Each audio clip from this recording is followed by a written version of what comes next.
কয়টা গুরুত্বপূর্ণ কথা বলি শুনুন, আপনার কাজে আসতে পারে। ভাই, আপনি এই যে ফুটপাতের খাবারগুলা খাচ্ছেন, আপনি কি জানেন আপনি কি খাচ্ছেন?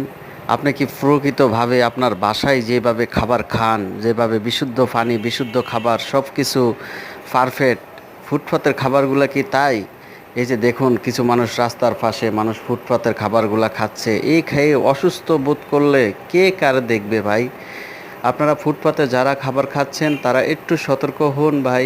দুপুরে যদি খিদা লাগে আপনারা হালকা পাতলা কিছু খেয়ে ক্ষুধা নিবারণ করুন, বাসায় গিয়ে প্রকৃতভাবে খাবারটা খান। তা না হলে রাস্তার পাশে এগুলা তারা কিভাবে পাকায়, কিভাবে রান্না করে আপনি তো আর আমি চোখে দেখি না।